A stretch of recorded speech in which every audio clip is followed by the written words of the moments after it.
And we're back. Shot Clock after a week's hiatus for who knows what reasons. Oh, you're laughing. Hey. Kieran Donaghy is with us for Shot Clock this week. Yeah. The rules are pretty simple. You get 2 minutes to debate the big topics of the week, and at the end, you get to decide who wins. We're also going to have a very special guest this week. The Kerry Mafia are out in force. Kieran, where were you last week? Why was there no Shot Clock? What's going on? Oh. You can blame your off-the-ball colleagues. Yeah, absolutely. Yeah, Joe Malloy and Nathan. Yeah, they wouldn't let me go home. Really, I was trying to go home. I told them I had a big Shot Clock episode the next morning, and they were like, "Oh, you'll be fine. And then, yeah, when I was getting to bed at like 4 o'clock, I decided that it might be best to leave it off because EBGB me saying that I might get the bullet if I want to make a holy show of myself. Tired and emotional though. It would have gone viral. That was a big opportunity missed. The lads don't fully get that content point. Let's move on. The first point this week is about the Super 8 and the general level of hype and excitement we have. Your own memories of the Super 8s last year, not particularly enjoyable, I guess, but Dara O'Shea was writing in his column this week that you're exactly the type of player that Kerry need this year in the Super 8s. Do they have enough Kieran Donaghy's on the field this week for the game against Mayo?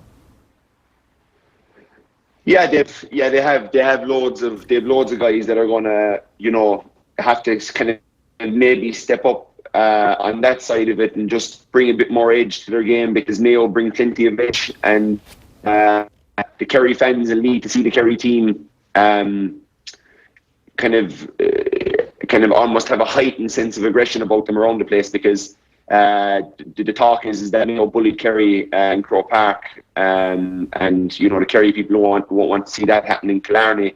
Now, while that's important, and it is very important, especially to set the tone early on, this game is going to be about football and putting the ball over the bar and putting it into the back of the net. But there will be a full house in Killarney. Killarney town at 11:30 on Sunday morning is going to be like Temple Bar on a Friday night. It's just going to be absolutely rocking. Last year was tough for us. We had a tough run. We had a bad start above in Croke Park against Galway. We had a kind of a Titanic battle above and bonus, and then we played well in the second half against Kildare, but it was kind of sad to see in a way, because we just started to kind of click, but yet we knew our season was over because we're hammering Galway above in Pearse Stadium. So yeah, no, this Kerry is they have a 35-game unbeaten run in championship football in the stadium. Granted, most of them were to Cork, Tipperary, Clare, teams like that. We did have Tyrone down there in 2012 in a qualifier, and that was an epic encounter. But this is going to be huge from all proportions, because Mayo will bring a massive crowd, Kerry will have a massive crowd, and it's just it's a game with a lot of great footballers on the pitch, and I think we should get an unbelievable game of football. It's super exciting. Yeah, absolutely exciting. We're going to just dial you back on a slightly better line there, and in the meantime I'll give you this from last night. Here's Dara Cavanagh, who's been making the point that he thinks that this Kerry team are actually getting a bit of an unfair rap at the moment. Have a look. I suppose this time last year we thought we were in a great spot. Good performance down in Páirc Uí Chaoimh, and just hit the wall against Galway, as I say, never really recovered. I don't think Kerry are as bad as people suspect. Their deficiencies are kind of obvious. I'm sure there's an awful lot of work done on the defensive side of the game. They have been conceding goals. They conceded 3-7 in the National League final against Mayo, 3-10 against Cork the last time out. And, goals are going to do damage, and they are hurting Kerry an awful lot. And of course, that's a concern. But I suppose like Donny Buckley and Tommy Griffin come with very strong reputations for defensive play. They are missing Peter Crowley, who's probably one of their primary markers, and he did start that National League final. So they're down in that regard.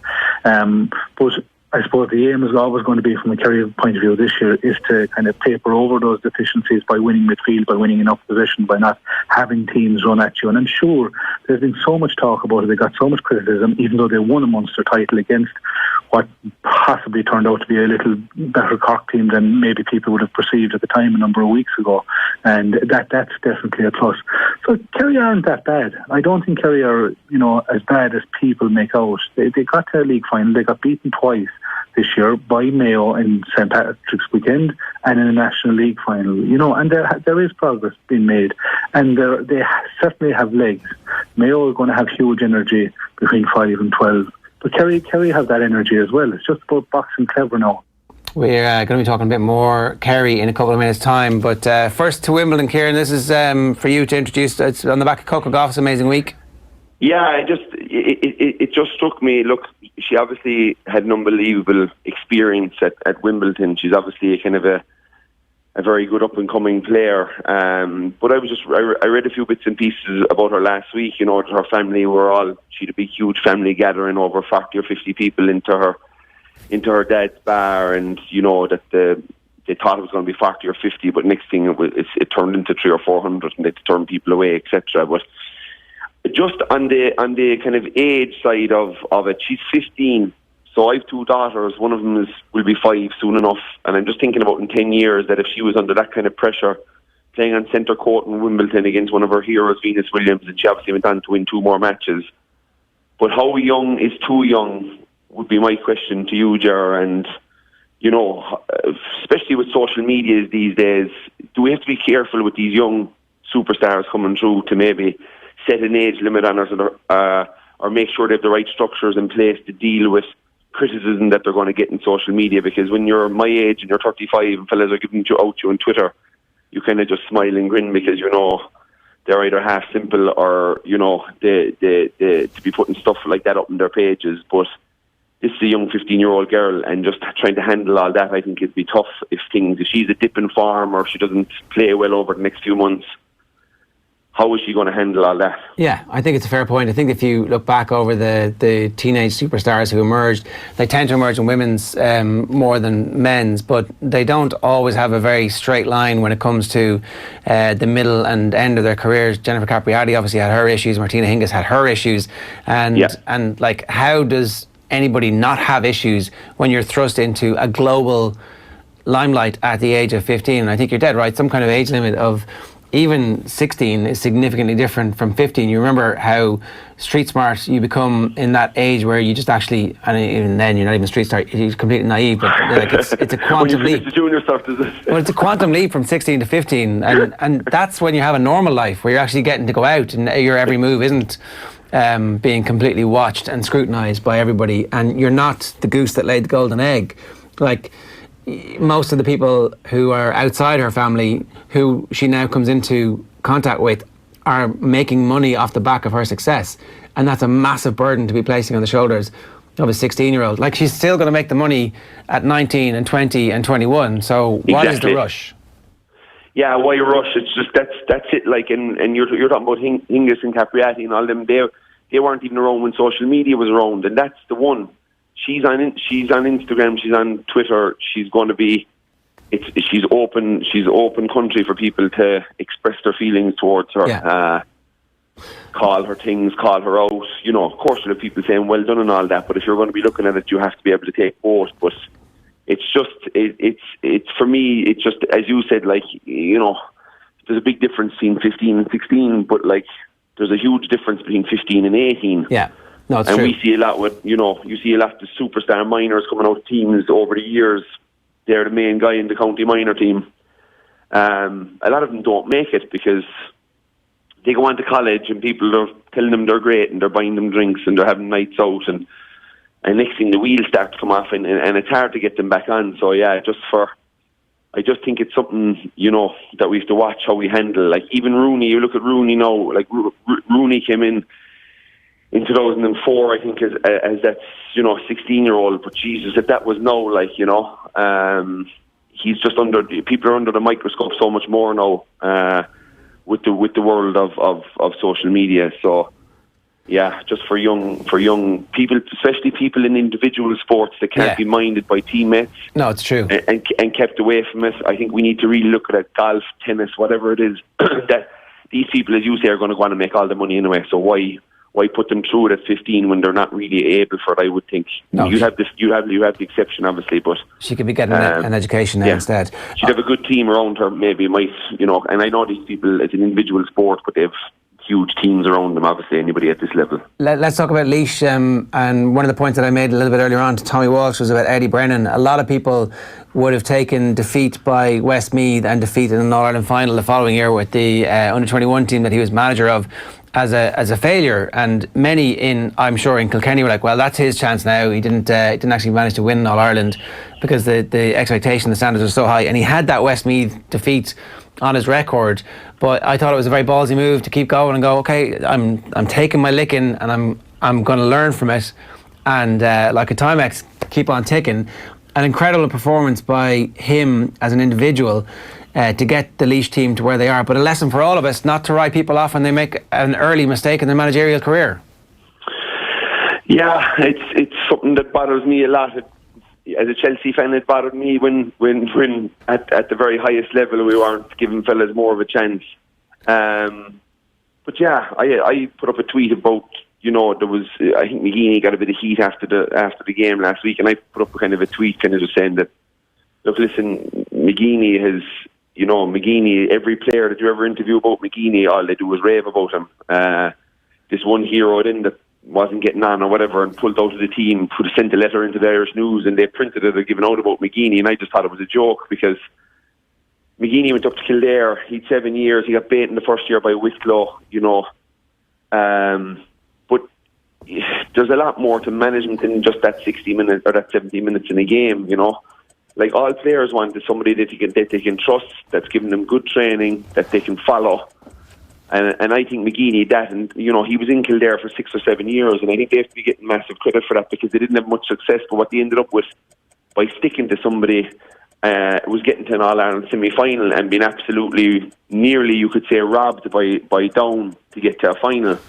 And then he goes to Armagh, and it's the same. He can't win Ulster Championship games. Now he's getting drawn against Tyrone and Donaghy and these teams. So, you can understand Armagh were in a really big rebuilding phase. And yeah, I think we need to just let fellas at it. Like if they're doing a good job, but they lose a game, I think we could get away from the whole, and all, like, we have to give people time. I think, I think we're mad and it's coming from what we're used to now. Fellas getting hired, fellas getting fired. That's the way it is. It's the way insane. it is over in England. But these guys are on $1 million contracts over there. Our fellas are doing it in the evening after work, etc. like that. So I just think we do. I think you're right. I think guys need times with teams. That was my thing on our shot clock championship review. Is I felt that fellas needed. Another reason for the tier 2 is, and tier 1 is that everybody gets 7 or 8 games during the summer. Yeah, so you can actually analyse the body of work that a fella's done. What we have is we've analysed the body of work in the league, but the league doesn't really matter unless you get relegated or promoted. You come into the championship and you lose a game, like McGeaney, for instance, you lose to Donaghy 2 years ago. You go out in the following qualifier game, you get beaten. You end the season on 2 losses. All the work that he put in that year is tinted by the 2 losses. Fellas start then saying, "Oh Jesus," fellas like your man start going, "Oh, he's not at it. He's not doing it right. I'm not getting game time. This fella isn't getting game time. Actually, I'm going to pull out and I'm going to write a letter and send it in and hope they print it." Well, look, we've gone way over time in this, but you did bring up the point of the letter. What a coward to not put your name to it. Just put your name to it. It's not that big a deal. You're saying this guy's not a good manager. You disagree with him. It's not libelous. It's not slanderous. Put your name 100%. To it. You've pulled out of it. Probably the reason he wasn't on the team, I would say. Let's move on because we want to talk about the football's big shots throwing the entire summer into chaos. We've got Griezmann not showing up for training. He wants out. Barcelona won't pay the money just yet. Neymar not showing up for training. He wants out. He wants to go to Barcelona. Leo Messi wants him. And they got Paul Pogba. Paul McGrath saying last week, get him out of the club. Nothing really happening at the top end of the transfer market just yet. No, nothing happening, but it's sickening the way a lot of these players are acting. I think when you look at what's going on in the NBA as well, that we're going to talk about later on, I think player power is almost at a dangerous level. I think before, the clubs had too much power and players they weren't slaves, but they were just tied into these contracts and they couldn't get out of it. And if something went wrong, they were stuck there for years, and that was the end of it. They signed a letter. Whereas now, you've guys like Neymar signing for 199 million and getting crazy wages, and then after 2 years, he doesn't quite fancy the battle to win the Champions League. He wants to go back to a more comfortable situation when you can play along with Messi and these guys. And he just downs tools, and he can do that and get away with it because someone will come in and pay the money for him. Paul George is the same. He signed with OKC for 150 million over 4 years, and after 1 year, just kind of, hold on a minute now, actually I'm going to go somewhere else, I'm going to jump ship. So I've no problem with having power in the contracts, but having too much power where you can just kind of down tools bothers me really as players. And, I think it's something that, and you also see it on a daily basis in a lot of sports. I know you were talking about it yesterday with the NFL and the silly season. You look at the basketball, you look at the soccer. Fellas start upping their game when their contract starts coming up for renewal. They start playing better all of a sudden, and then the opposite to that is they're not getting on with their manager. I'm going to actually just stop playing here, and actually I'm going to go around to 4 or 5 of my boys and tell them, look, this manager isn't up to it. He's not good enough. Yeah. Or I want out of the club, so I'm going to stop playing. So it is the egos and what's going on in a top level sport with contracts is something that they might have to just kind of come back a small bit on and make it more. Whether stop signing these big 4 and 5 year contracts if you're not going to stay. Maybe they should just go with a minimum 3 year contract thing where at least everybody knows, look, we got them for 3 years and we'll see after that. But it is something that's kind of. It's just dangerous at the moment, I think, that the players have an awful lot of power in what's going on with their contracts, what's going on with them in the club, what's going on with the manager in the club, if they're in with them or out with them. And we're rolling on to the NBA next, so it makes a nice little segue here for us. Kawhi kept everybody guessing. He basically did the decision Mark 3 at this stage without any of the fanfare, but certainly it was as long a build-up to a decision, and then ultimately it was a little bit of a surprise in the end. I thought that he went to the Clippers, but I'm delighted he did, because it means that the Clippers has been reborn as a franchise in a very short space of time. When you think back to a franchise that was owned by a racist and who had to be taken off the previous family who owned it because it was in disgrace, to now a situation where they're one of the most interesting teams. And Kawhi, so low key, so anti-Hollywood, here he is, and he's going to be lighting up Hollywood next year. Yeah, the people for LA, I know Kendall Williams, who played with us in the Three Warriors last year. He's a California kid, an LA kid, and he was talking to me yesterday. He's absolutely delighted. He said he can go to the Staples Center 81 times this year, and he's going to see LeBron and AD, or he's going to see Kawhi and Paul George. So he's delighted. But yeah, look, he's the Kingslayer of the super teams, is what they're kind of saying.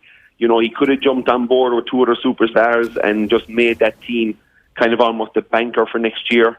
But what he has done is he's kind of slayed that super team option, and now everybody has kind of 2 genuine superstars, and now it becomes about who's picking up the best guys around them to go win a championship. So it's like, I don't know if you remember the old NBA Jam game that used to be on the Sega, but it used to be 2-on-2. You'd have Michael Jordan and Scottie Pippen versus Shaq and Penny Hardaway. But the NBA Jam, if they brought it out again next year, would have unbelievable 2-on-2s. But look, there's some winners and losers after with the trades that have gone on. I think winners, obviously the Clippers with Paul George and Kawhi, as you just mentioned, but you also add in Lou Williams, 6th man of the year, coming off the bench. Pat Beverly, one of my favourite players in the NBA, 94 feet, he's going to guard you, he's going to push you, he's going to wind you up, he's going to get in your head, he's going to play defence like his life depends on it. They've got Wilson Chandler, Montrezl Harrell, so they've got a really good squad. They're going to be really, really good next year. The Warriors, for me, it's a tough one because they've lost obviously Durant. Clay's out with the injury, but he's still at the club. But they lost Boogie Cousins and Iguodala, who are 2 kind of. Iguodala would have been a huge player, but they have got D'Angelo Russell. And I think when they come to full playoff time next year, I can see Clay playing a bit at the 3. He's a good enough defender to mark 3s in the NBA. But maybe if you had Steph, D'Angelo Russell at the 2, Clay at the 3, Draymond Green at the 4, and any other big, they're going to be really competitive. The Jazz look really good next year with Mike Conley and Bojan Bogdanovic. They got in. You add in that with Donovan Mitchell and Rudy Gobert. They're going to be really good. They got the Aussie guy, the left-handed guy, Joe Ingles, and they have also Jeff Green. They used to play with Boston, so they're really good. Philly got rid of a guy who I didn't think ever really fitted in, really, Jimmy Butler. And they've signed Tobias Harris, and they got Al Horford from the Celtics, which is huge. So they are going to be hard to beat when you throw Simmons at the point. They will miss JJ Redick though, who has been traded. I think losers in this. I think the Lakers are losers a small bit. I know they got Anthony Davis, who's obviously looked the best big man in the league. But saying that, LeBron wanted more. He wanted, he got Boogie Cousins as the third guy, another big guy. But I don't think that's what he wanted. I think he wanted a Kyrie or a Kemba Walker, one of these guys. But he didn't get them, so I think they kind of lost out. Brooklyn lost out a small bit because they're after getting Kyrie, but they got Kevin Durant, who's obviously out for the season, but they're obviously playing the long game there. The Knicks are the biggest losers of all because they're a last hope altogether. They're going to last forever, really. A nightmare in the lottery, not getting Zion Williamson to compound that. Didn't want to pay max money to Durant, who was obviously on one leg and in his Achilles, and it finished kind of Kobe, so they were a bit worried about that. And yeah, Orlando as well, they've had a horror show. They've paid $100 million for Vujovic, the centre, and they paid $54 million for 4 years for Terrence Ross, which is kind of bunker stuff, kind of veteran guy. So I'd say they can just enjoy Disneyland this year. They're not going to be in the shake-up in the East. So I know. Look, it was all going on, but Kawhi has really made it a really exciting NBA season next year. We don't have that fear of one team running away with it. It's kind of everybody has a chance, and there'll be a lot of good, really, really good playoff basketball next year. Yeah, we're looking forward to that because it's been a great off-season and no super team has emerged at the end of it. Let's move on because we want to talk about John Horan's two-tier proposals. Shane Stapleton managed to get hold of these before they were officially announced, and they have not been greeted with a lot of fanfare. There's not a lot of people think that this is actually the proper, genuine solution to the problems that we face. And just to remind everybody, the problems we face were there aren't enough games between the top teams at the best part of the year. So until you get to the Super 8s, top teams don't actually play each other because of the provincial system. And the other problem was that the weaker counties don't get good quality football in the summer to improve and, as you say, put a body of work together for their managers. So what did you make of John Horan's? I genuinely think that I did give him a bit. I think he's just trying to get a start on it, trying to get something done and something over the line without being too radical. So not moving to provincials like we had in our SHOTCLOCK proposal to February and February and March as your kind of almost national league, and get your round robin system going in all the provinces, and everybody gets their 4 or 5 games, and that's kind of like their national league. So he's kept the championship on in the summer, which is, again, what we highlighted in SHOTCLOCK was that it was a problem because we don't have, as you just said there, we don't have enough good teams playing each other. Also the fact that, there's little things like, we'll give the Tier 2 an all-star trip, and we'll give the they're good incentives. But the problem is a lot of teams in the Tier 2 are still going to be playing 2 games under his current format, which is the one championship game you get knocked out in your province, then the one championship game you play in your Super 8 knockout if you're a Division 3 or Division 4 side. So you still face the same problem of all these teams that are training hard, that I know the players are putting in a huge effort from all over the country every night at training to go play 2 games in the summer. And I was lucky enough to be from a county that played deep into the summer all the time. So I know the effort that was put in to get there, and I know these boys are putting in the exact same effort, but yet they're being kind of, they're being beaten. They get a tough draw in whatever province they're in, they're beaten. They get a tough draw in the qualifier, they're beaten again. And in his B proposal, he has, you'll have a second chance in when you're knocked out. You might get 3 games, but again, I just don't think it's enough. I think you can kind of get one chance to do this, and I think you should just go. I think we should just go for it all out and go for what's needed. I think people are saying, Cork are in the Super 8 now, the Division 3. They wouldn't be in the Tier 1 championship if it was drawn up, but like Cork are where they are. That's their own fault. They're in Division 3. That's, they shouldn't be in Division 3. They've shown now in the last few weeks why they shouldn't be in Division 3. But that's where they are. And if they were in the Tier 2 championship next year, they'd be favourites to win it.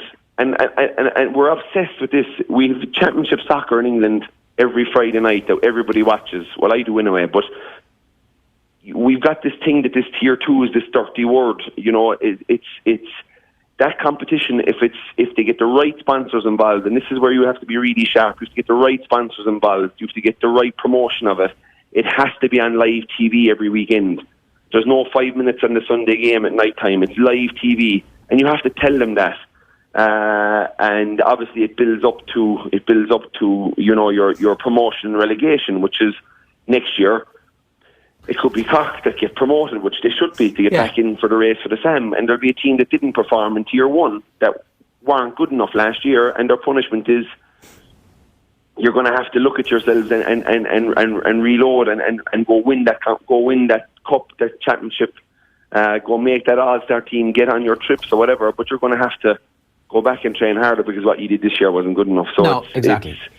It doesn't solve any of the problems. There's pluses and minuses, but I think what he's trying to do, Gerard, to be honest with you, he's trying to get something through, trying to get something over the line that he thinks won't cause too much change. But that's not good enough anymore, because we were stuck. That was what they wanted with the qualifiers the first time. Oh, we'll put these through now and we'll change it eventually. But they didn't change it for, 18 years now with qualifiers?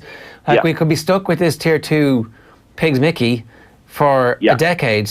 If you don't get it right, the chances to change it again, there's no evidence that they're going to change stuff again in the year after if it doesn't work. That's the slightly worrying thing. But I think he's going to take in the term of, if he went something as radical as we had it, that he mightn't get it through Congress, and that he'll be left with what we have now, which is obviously not fully functional, really, when you consider 70% of teams are getting 2 and 3 games during the summer months, where people want to be playing, people want to be bringing their family to games. Exactly. I talked to Kieran Sheahan about this. He said he couldn't bring his young fella to any championship game this year or any league game because it was freezing cold. Yeah.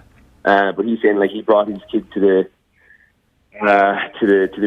Clare game, above in Westmeath, and the sun was splitting the stones, and they all went up in the car together, and they were buzzing on the way down, and he was it was a real sense of going to a game and experiencing something because of the weather and the game and the tightness between Clare and Westmeath. And it's a summer game, it turns out. Everybody should be having all the time. Yeah, exactly. It's a summer game, it turns out. Okay, Kieran, you don't know this yet, but Eoin Sheahan is our special guest. He's joined us in studio. He's here.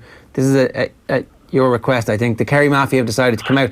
I don't know if you planned this to coincide with Sean Cavanagh's column today, where he's ripping Kerry apart. I didn't. I wanted Eoin on, but I didn't plan on. I didn't hear his rant. I just turned on Twitter this morning on my way into the office, and I saw that he was having a bit of a rant. Now I didn't hear it, so I don't even know what Sean Cavanagh said yet. No, it was just pure calculated response to Sean Cavanagh's ridiculousness in the Irish Daily Star today. That's all. So talking about dogs and animals and the comparisons between Kerry fans. Just one thing, actually, just to bring you up on this. He talks about the 2012 reception that the Kerry fans gave Mickey Harte and the team when they were leaving Fitzgerald Stadium, and he refers to that as patronising. That's the opposite way I remember it. Oh yeah, very much the opposite way. I think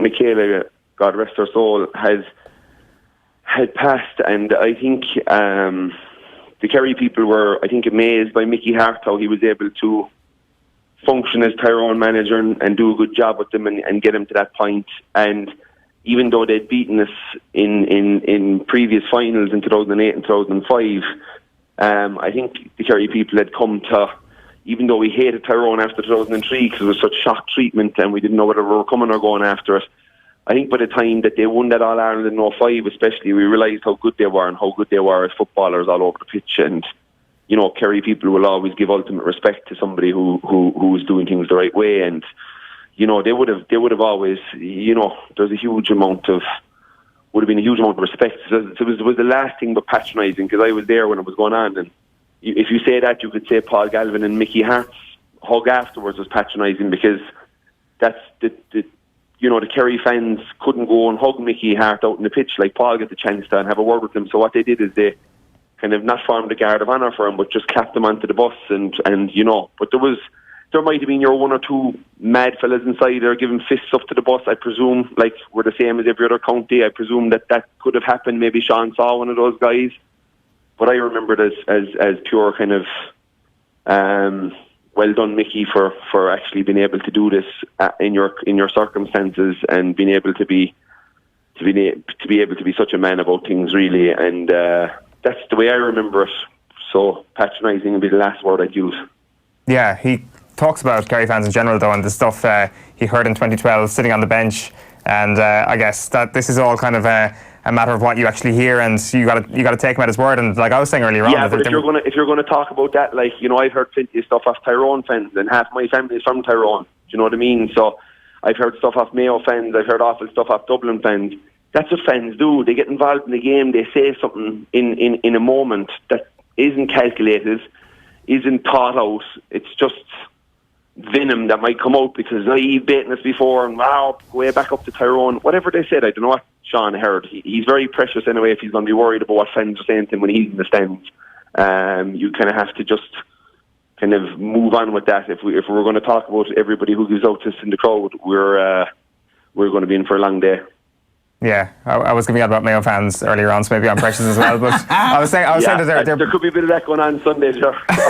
Well, I was saying they're building rooftop bars in Killarney. It's going to be an unbelievable weekend, Kieran. Yeah, well, they don't have enough space in the Shire, in Killarney, down the bottom of the stadium and the bottom of the town. Yeah, so yeah, they've just basically built a wall around the roof, and so yeah, just more space.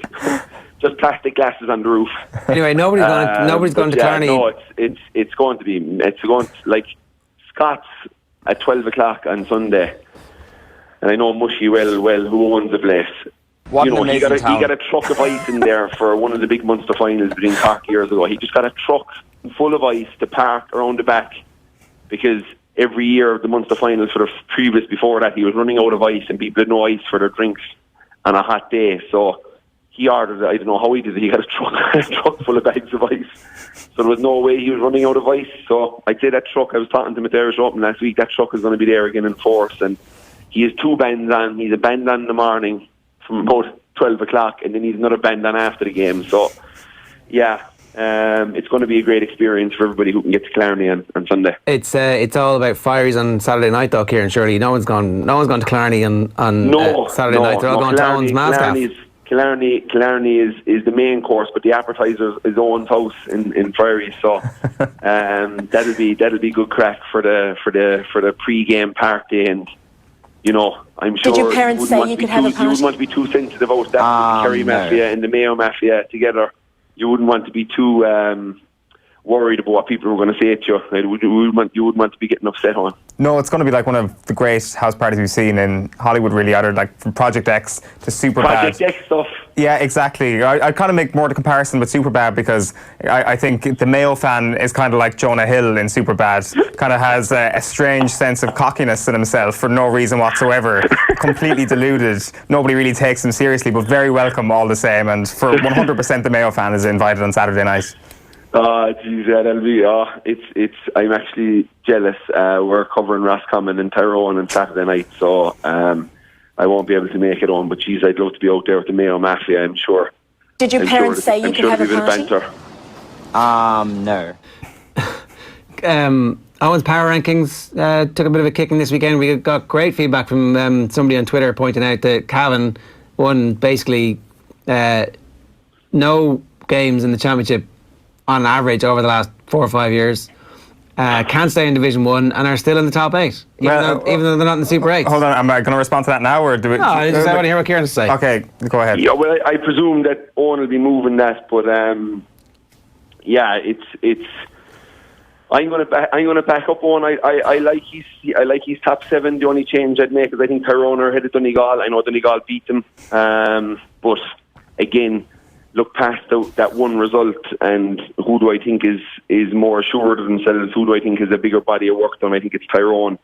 And it's tight. Don't get me wrong, but that's the only change I made. And maybe after Sunday, Kerry might jump ahead of Mayo, but that'll be your call, Owen. But yeah, Owen gets a lot of stick over these power rankings, but you know, there's a lot of factors, and people sometimes won't look throughout all the factors, and they just react on, don't they? They just go after you. They do. I'm the victim here, Kieran. Thanks a million for pointing that out.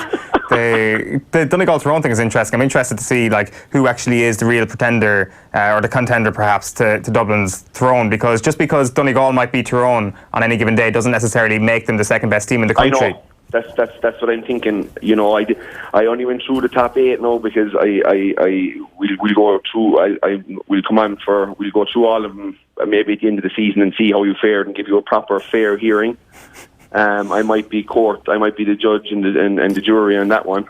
We might have a bit of crack with that. But yeah, no, that's the only change I'd make to your top 7. Cavan probably wouldn't be there in the top 8, but they're the 2. I think everything else you're fairly spot on. We've got a bail on this. We need some quick predictions. So I need you both to call it. Kerry against Mayo. What's going to happen? I got a good Kerry version of Ogie's washer for Owen as well. So okay, quickly then. Go for it. Let's go for it. Okay. Owen, are you ready? I am born ready. Pick your favourite. All right. Mikey Sheehy or Colm Cooper? Gooch. Ogie Moran or Declan Sullivan? Declan O'Sullivan. Gerard Power or Paul Galvin? Galvin. Dara O'Shea, Jack O'Shea? Oh, Dara. Bomber or Donaghy? Donaghy. Tomas O'Shea or Mark O'Shea? Oh, Tomas. Aidan O'Mahony or Tom Sullivan? Tom Sullivan. Seamus Moynihan or John O'Keefe? Moynihan. And I'll finish with this. The 4 Sheas, Paddy, Dara, Tomas and Mark. Rank them. Oh. Paddy number 1, Dara number 2, Tomas number 3, Mark number 4. Jesus Christ, Mark gets shoved straight to number 4 and he's the most classiest cornerback to ever walk the planet. he certainly was, but he's up against one of the classiest managers, one of the classiest players all in one day, one of the classiest midfielders and one of the classiest half-backs. Oh, it's just because he's a cornerback so he gets down to number 4, or is that just because number 4 matches the jersey number he wore sometimes? Exactly, forget about cornerbacks, Kieran. Jesus. It's harsh. Right. Yeah, no, that's it. Predictions, Jerry, yeah. One word answer, Mayo or Kerry? Kerry. Kerry? Kerry by 3, yeah. Mayo. Whoa, Owen's gone for an old Yera. And yeah, Owen's going for an old Yera and he's reminding himself of that stuff. Bullshit, you can say it. Tipperary are minus 15 against Laois. Are they going to cover that spread or are Laois going to get inside that? Jesus, hard. I think Tipperary might cover it, and my only reason that they will is because I think they have an awful lot to prove from the Munster final, and I think they'll be very aware of how dangerous Laois are, so they won't be underestimating them, and they'll have full respect for them, whereas I think the Dubs probably look past them a small bit. So I would say they'll cover it just for them reasons. Dublin versus Cork. Dublin minus 10 is the latest handicap. That can't be right. Cork are going to cover that, surely. One word. It all depends on how Cork start. And I know you can't do that when you're trying to put a bet on, but you know, I think Cork have good momentum and I think they're going to start well, and I think if they start well they'll cover it. Yeah, me too. The fear would be there that Dublin will come out and get a goal earlier on and the floodgates could open. Alright, shot clock is over for another week. Kieran, thanks for showing up this week. Alright, boys, sorry about my Skype. I don't know, I'll have to have a word here with my local broadband provider that my Wi-Fi isn't as good as it should have been. We'll get it fixed. We'll be back on track next week. Next one. Talk. Good luck, Kieran. Alright, boys, okay.